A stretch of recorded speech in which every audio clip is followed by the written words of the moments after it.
पाने के लिए आए थे। एग्जामिनेशन हॉल में जाने से पहले कुछ लोग आसान है बोलकर खुद को मोटिवेट कर रहे थे, तो कुछ लोगों का ध्यान सिर्फ इसी चीज़ में था कि वे कैसे दिख रहे हैं। यहाँ पर रोशनी उतनी नहीं थी जितनी एक एग्जामिनेशन हॉल में होनी चाहिए, लेकिन बैठने का इंतज़ाम एकदम बढ़िया था। कोई फर्रे न चलाए, इसके लिए यहाँ पर कैमरे भी लगे हुए थे। सब लोगों के बैठने के बाद यहाँ एक गार्ड आया जिसके पास गन भी थी। कैंडिडेट्स ने बिल्कुल जाहिर नहीं किया कि गन को देखकर उनके पैर डांडिया खेल गए। गार्ड के बाद एक कोट वाला शख्स आया जिसने अपना असली नाम नहीं बताया, बल्कि खुद को द इन्विजिलेटर के नाम से इंट्रोड्यूस किया। इन्विजिलेटर का मतलब जो एग्ज़ाम लेता है। हाँ, वही जो स्कूल टाइम में 3 घंटे लेता था और 5 मिनट भी नहीं देता था एक्स्ट्रा पेपर लिखने के लिए। अब इन्विजिलेटर ने उन सब से माफ़ी मांगते हुए कहा कि आप सब बड़ी तकलीफ़ों से गुजर कर यहाँ तक आए हो। कुछ लड़कियों का तो मेकअप भी ख़राब हो गया है। खैर, यहाँ पर हमें पता चलता है कि ये सब कैंडिडेट्स ऐसे ही यहाँ पर नहीं आ गए, बल्कि ये पिछले सभी टेस्ट क्लियर करके यहाँ तक आए हैं। अब इन कैंडिडेट्स के पास मौका है इस एग्ज़ाम को पास करके अपने सपनों की जॉब पाने का। इन्विजिलेटर ने इन सबको यहाँ के कुछ रूल समझाए, जैसे कि यहाँ बाहर का कोई भी कानून वैलिड नहीं होगा, इन्हें सिर्फ यहाँ के रूल्स ही मानने होंगे। ये लोग ना तो गार्ड से बात कर सकते हैं और ना ही इन्विजिलेटर से। कोई भी कैंडिडेट अगर जाने अनजाने में अपने क्वेश्चन पेपर को नुकसान पहुंचाता है या फिर उठ के बाहर जाता है तो उसे डिस्क्वालीफाई कर दिया जाएगा। कैंडिडेट्स को 80 मिनट का समय मिलेगा और उनके क्वेश्चन पेपर पर सिर्फ एक क्वेश्चन है। अगर उन्होंने उसका जवाब दे दिया तो वे पास हो जाएंगे। इसके बाद इन्विजिलेटर ने उनसे पूछा कि अगर उनके मन में कोई भी सवाल है तो अभी पूछ लो, पर किसी ने कुछ नहीं पूछा और फिर इन्विजिलेटर टाइमर सेट करके बाहर चला गया। अब कैंडिडेट्स अपना पेपर देखने लगे। उन्होंने खूब घुमा घुमा के देख लिया, पर उन्हें पेपर पर कुछ भी नहीं दिखा, जिस वजह से ये सब गधों की तरह एक दूसरे को देखने लगे। जैसे जैसे टाइम बीतने लगा वे लोग नर्वस होने लगे। इसलिए कैंडिडेट नंबर 2 ने अपने पेपर पर लिख दिया कि मुझे ये जॉब इसलिए मिलनी चाहिए क्योंकि मेरे टूथपेस्ट में नमक है। कैमरे ने जूम करके देख लिया और फिर गार्ड ने उसे बड़ी तमीज से उठाया और फिर बड़ी तमीज से ही बाहर का रास्ता दिखा दिया, क्योंकि उस लड़की ने अपना पेपर खराब कर दिया था। इसके बाद कैंडिडेट नंबर 5 ने याद किया कि इन्विजिलेटर ने कहा था कि वे गार्ड या इन्विजिलेटर से बात नहीं कर सकते, मतलब वे आपस में तो बात कर ही सकते हैं। उसने ये बात सबको बताई और उनसे कहा कि हम सबको साथ में मिलकर काम करना चाहिए, तभी हम क्वेश्चन को ढूंढ पाएंगे। वे सब लोग कुछ ना कुछ सुझाव देने लगे, लेकिन कैंडिडेट नंबर 1 कुछ नहीं बोला। क्या पता गुटखा खा रहा हो। उनमें से एक ने अपना नाम बताने की कोशिश की, लेकिन कैंडिडेट 5 ने उसे रोक दिया, ये कहते हुए कि हमें अपनी असली पहचान छुपा के रखनी चाहिए। इसलिए उसने सभी के पेट नेम रख दिए। कैंडिडेट 1 का नाम पड़ गया डेफ, क्योंकि वो जब से यहाँ पर आया था तब से उसने एक भी शब्द नहीं बोला। फिर कैंडिडेट नंबर 5 ने एक जने का नाम रख दिया ब्राउन, एक का ब्लैक, हिंदी में कालिया, और खुद का वाइट, और लड़कियों का नाम रख दिया उनके बालों के कलर पे, जैसे कि ब्लॉन्ड, ब्रूनेट और डार्क। इसके बाद वाइट ने कहा कि उन्हें अपनी सीट से उठ जाना चाहिए, क्योंकि रूल्स में ऐसा कहीं नहीं बताया गया कि वे लोग उठ नहीं सकते। उसने चांस लिया और कुछ नहीं हुआ। गार्ड शांति से कोने में खड़ा रहा। इसका मतलब ये लोग यहाँ पे आराम से घूम भी सकते हैं।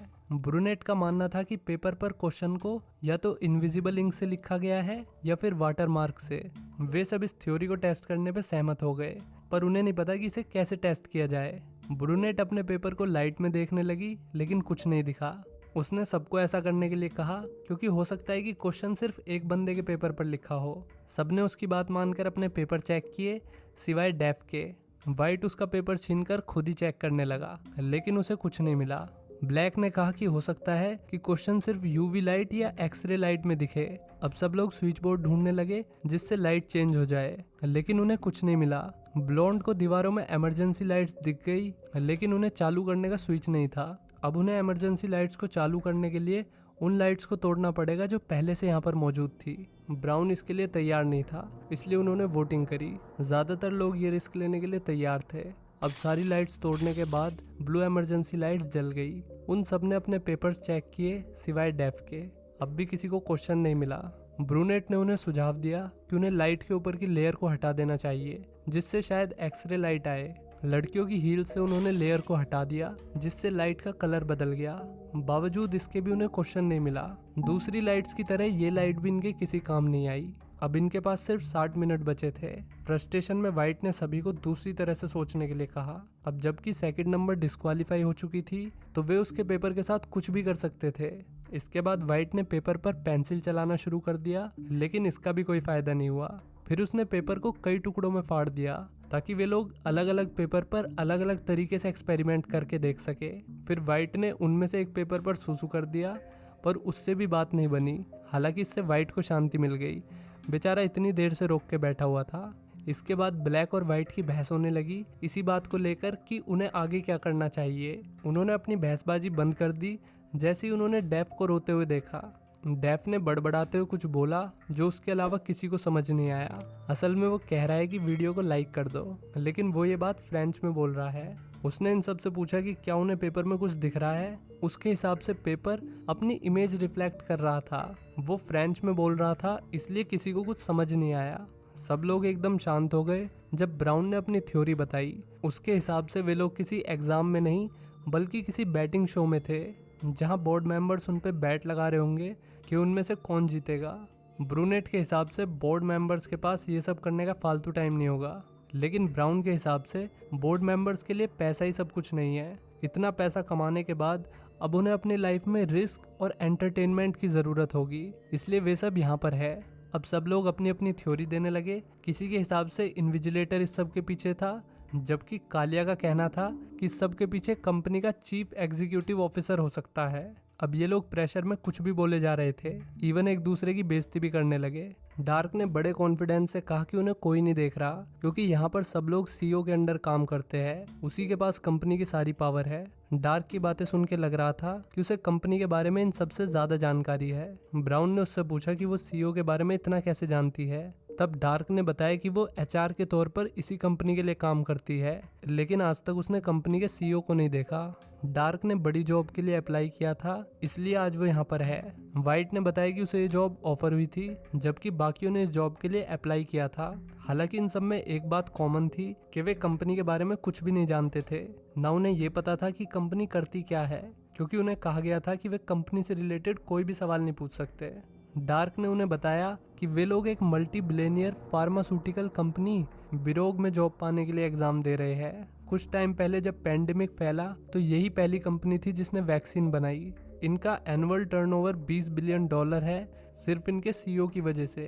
तभी ब्लैक ने कहा कि हो सकता है कि कंपनी ने उस खतरनाक बीमारी का इलाज भी ढूंढ लिया हो, जिसकी वजह से पूरी दुनिया में लाखों लोग मर रहे हैं। ब्रूनेट ने ब्लैक की बात को काटते हुए डार्क से कंपनी के बारे में और जानना चाहा। ये बात वाइट को थोड़ी अजीब लगी कि कहीं ब्रूनेट भी तो उसी वायरस से इन्फेक्टेड नहीं है। ब्रूनेट ने मना करते हुए बात को यहीं खत्म कर दिया। अब ब्रूनेट ने सबका ध्यान अपनी तरफ खींचते हुए गार्ड के सामने लाइटर निकाला और फिर वो फायर अलार्म को देखने लगी। सभी कैंडिडेट्स ने सोचा कि वे लाइटर से फायर अलार्म को ऑन कर देंगे तो यहाँ बारिश हो जाएगी, और हो सकता है कि फिर पानी की वजह से पेपर पे लिखा हुआ क्वेश्चन दिखने लगे। ब्रूनेट अब चेयर पर चढ़ गई, लेकिन अब भी उसका हाथ फायर अलार्म तक नहीं पहुंच पा रहा था। वाइट ने उसकी मदद करते हुए उसे एक पेपर फोल्ड करके दे दिया, जिसे ब्रूनेट ने जला दिया और फिर फायर अलार्म चालू हो गया, लेकिन पानी से भी पेपर पर कुछ नहीं दिखा। अचानक गार्ड इन लोगों की तरफ बढ़ने लगा। ब्रूनेट ने वो जला हुआ पेपर खोल के देखा तो वो उसी का निकला। वाइट ने उसे धोखा दिया था ताकि कंपटीशन कम हो सके। गार्ड ने ब्रूनेट को धक्के मार के बाहर निकाल दिया। इसके बाद ब्लैक ने वाइट पे गुस्सा करते हुए लाइट्स आउट बोल दिया, जिससे सभी लाइट्स बंद हो गई। इससे ग्रुप को पता चल गया कि लाइट्स वॉइस एक्टिवेशन से कंट्रोल होती है। इसके बाद डीप रोने लगा। वाइट ने उसे और परेशान किया और फिर डीप को जबरदस्ती उसी का पेपर खिला दिया, जिसके बाद गार्ड ने डीप को भी निकाल दिया। अब 8 में से सिर्फ 5 कैंडिडेट बचे थे। ब्लैक वाइट पे भड़का हुआ था, लेकिन वाइट का कहना था कि उन सबको उसे थैंक यू बोलना चाहिए, क्योंकि उसी की वजह से कंपटीशन कम हुआ था। उसके हिसाब से उसे ये भी पता था कि क्वेश्चन क्या है, लेकिन उसने बाकियों को बताने से मना कर दिया। गुस्से में ब्लैक ने उसमें घूसा धर दिया और फिर ग्रुप ने उसे सीट से बांध के उसका मुंह बंद कर दिया। थोड़ी देर बाद वाइट को होश आ गया, इसलिए डार्क ने उसकी पट्टी हटा दी। वाइट ने बताया कि उसे पिल्स लेनी होगी, नहीं तो वो मर जाएगा। दरअसल वाइट वायरस से इन्फेक्टेड था और उसे जिंदा रहने के लिए एक पिल लेनी पड़ती थी। ब्लैक को उस पर विश्वास नहीं था, फिर भी उसने पिल को ढूंढने की कोशिश करी, मगर उसके हाथ कुछ नहीं लगा। वाइट के हिसाब से उनमें से किसी ने उसकी पिल चुरा ली थी। अब वाइट ने कहा कि अगर वो उसकी पिल दे देंगे तो वो बता देगा कि क्वेश्चन क्या है। जल्दी वो बेहोश हो गया। कुछ लोगों को लग रहा था कि वाइट नाटक कर रहा है, लेकिन ब्लैक ने उसे ध्यान से देखा तो वो समझ गया कि ये सही में वायरस से इन्फेक्टेड है। वे लोग रूम में उसकी पिल ढूंढने लगे। अब इनके पास सिर्फ 15 मिनट बची थी। डार्क को ब्राउन पर शक था और उसका शक एकदम सही निकला। ब्राउन ने वो पिल अपनी टेबल के नीचे छुपा रखी थी। उसने वो पिल वाइट को खिलाने की कोशिश की, मगर ब्राउन ने ऐसा होने से पहले ही पिल को वेंट में फेंक दिया। ये देखते ही डार्क पैनिक हो गई और वो कैमरे में देखकर इन्विजिलेटर से मदद मांगने लगी। मदद तो आई नहीं, पर गार्ड ने उसे जरूर बाहर भेज दिया। इसके बाद ब्लॉन्ड ने अपनी चिमटी से पिल को बाहर निकालकर वाइट की जान बचा ली। ये करते हुए उसने वाइट के हाथ भी खोल दिए। उसके होश में आने के बाद सब लोग उससे आंसर के बारे में पूछने लगे, जिसे बताने का उसने वादा किया था। वाइट ने बताया कि वे लोग ही आंसर है। वे जब से यहाँ पर आए हैं तब से ही क्वेश्चन को ढूंढ रहे हैं, लेकिन वाइट के हिसाब से ना तो कोई क्वेश्चन है और ना ही उसका आंसर, बल्कि यहाँ आखिर तक जो बचेगा वही आंसर है। अगले ही पल वो बंदूक लेने के लिए गार्ड की तरफ भागा, लेकिन ब्लैक ने उसे सही टाइम पे रोककर खुद बंदूक ले ली। हालांकि ब्लैक ने वादा किया कि वो किसी को शूट नहीं करेगा। उसी वक्त वाइट ने उस पर हमला करके गन छीन ली। हालांकि उस गन को चलाने के लिए गार्ड के फिंगरप्रिंट चाहिए थे, इसलिए वाइट गार्ड के पास गया और उसके हाथ का इस्तेमाल करते हुए बाकियों पर निशाना लगाने लगा। उसने सबको धमकाते हुए वहां से जाने के लिए बोला, नहीं तो वो एक एक करके सबको शूट कर देगा। ब्राउन अपनी जान बचाने के लिए चुपचाप बाहर चला गया।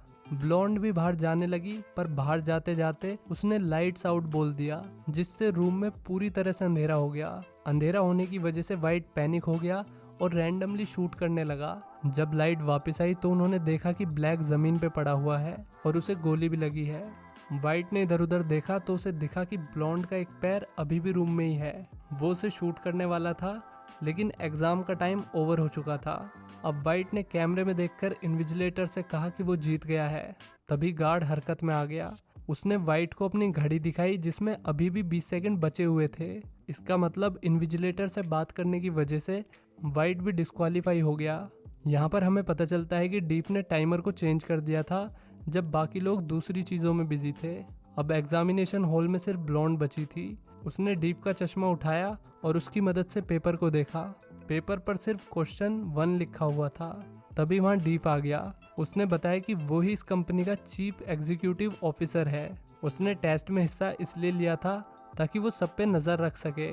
अब यहाँ पर इन्विजिलेटर भी आ गया। यहाँ पर हमें पता चलता है कि इन्विजिलेटर ने जो टेस्ट शुरू होने से पहले पूछा था कि क्या तुम लोगों का कोई सवाल है, इन लोगों को सिर्फ उसका जवाब देना था।